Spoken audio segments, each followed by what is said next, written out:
So we tap on these points over and over again while talking about the thing that's bothering us.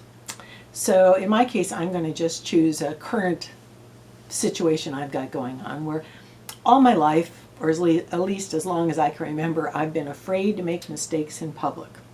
And there's a big contrast between if I make a mistake in the privacy of my own home doing some work or something, I don't beat myself up, it's just a mistake. But if I make it out in public, I just go right into shame and humiliation. When I was a kid, I used to turn bright red. Now I kind of get brain fogged. As soon as the mistake happens, if I notice it, I just, my head starts to spin, like I can't think straight after that. And then I worry about, well, did anybody notice it? Are they going to correct me later? You know, and so let me demonstrate this process using that as a technique. So even though I have this dreadful fear of making mistakes in public, and you just can't believe how hard it can be for me to be making these videos and knowing that I might be making mistakes, and I'm trying not to go through each one of them and pick them apart, and if I had done that, I probably would have never completed the first one. So even though I really want to tear these things apart and make sure they're perfect, I love and accept myself anyway. So even though, second time around, a second statement, even though I hate making mistakes in public, and it's even worse if people notice, and of course because I turn bright red, people notice, I love and accept myself anyway. Now, you may have trouble saying I love and accept myself, so you might have to tone that statement down. You could tone it down by saying I'm learning to love and accept myself, or I'm learning to accept situations like this. Anything that's a positive statement about how you're accepting it, but it's within the realm of your credibility. You saying something that you absolutely don't believe won't be very effective. So third time around. So even though I really hate making mistakes in public, and my worst nightmare when I was in school was having to read aloud in front of the class in third grade, because then the teacher would correct my pronunciation, or people would notice when I didn't know a word, and I just hated it. But I love and accept myself anyway. Now I'm going to go through the cycle of points. So I'm going to start talking about this fear of making a mistake in public. Well, one time the minister at church asked me if for the special Christmas service I would be willing to read aloud a passage. Oh man, a passage in the Bible for everybody to listen to.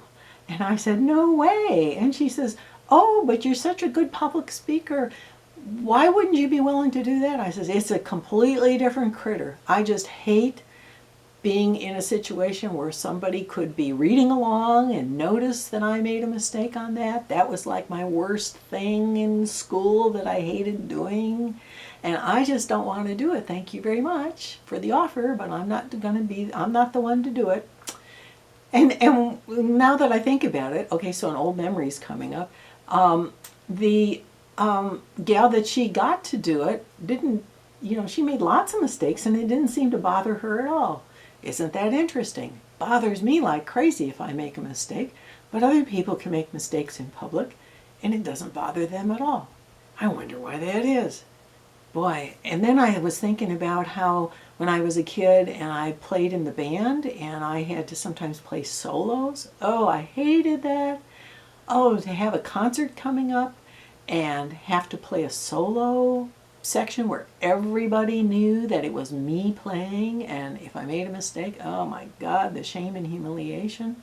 One time, to avoid, I didn't do this consciously, but to avoid having to play that solo at that concert, I actually burned my fingers in the chemistry lab picking up a piece of hot glass, and couldn't play my instrument at all, much less play that solo in the concert.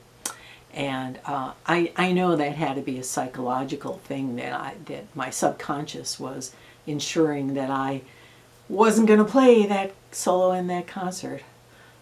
So I'm starting to feel a little more relaxed about the situation now. It's funny, you know, when I think about it. I teach a laughter class, and I have to pretty much be really out there in front of people and look kind of silly, you know. It's not like I'm clowning or anything, but I do have to get the laughter going in the class, so I have to just burst out laughing for no apparent reason. And I'm getting okay with that, you know. I started teaching that class about a year and a half ago after taking the class for several years. And I'm getting more okay with that. So I must be getting more okay with the whole idea of making mistakes in public or being seen. So my emotions are starting to shift at this point. I'm not as stressed out. Yeah, I'm starting to feel more relaxed. So I would just keep talking as long as I wanted to about the subject. It's good to keep tapping and keep talking until you get to the point where you're very relaxed about it. You know, it's not really bothering you anymore, and maybe even a new belief or a new viewpoint might be coming in about the whole thing. You know, like I might be thinking, wow, you know, if I didn't make mistakes, I'd never learn anything. So that gal who was able to make those mistakes in front of the whole church service, she probably got a lot out of that experience, and all that would have happened to me was I would have stressed out so much I wouldn't have even been able to think. But maybe I could be more like her. Maybe things wouldn't have to bother me so much. See, my beliefs are starting to change too. I'm starting to get a new viewpoint. So that's what we do with tapping. I'm going to stop now. I might, if I was doing this on my own rather than a demonstration, I might go a little further and really tap it down so that I would like release as much of the negative thinking and feeling and emotion and stress in my body as possible. And if it came up again, you know, some other episode came up that reminded me of this thing, I could tap again. Another good thing to do is if memories come up while you're tapping, and especially if they're earlier in your life memories, it's not a bad idea to switch over to tapping on those memories, because you're pulling the string underneath a whole ball of linked memories. The earlier in your life you can pull that string, the more things unravel at the same time. So I just wanted to let you know what tapping was. And I think it's a useful tool that you might want to add to your arsenal of tools, and use it to calm yourself down when you're experiencing an unpleasant memory or an unpleasant situation. And I think this would be something that would be very helpful for you to get well and stay well. Thanks.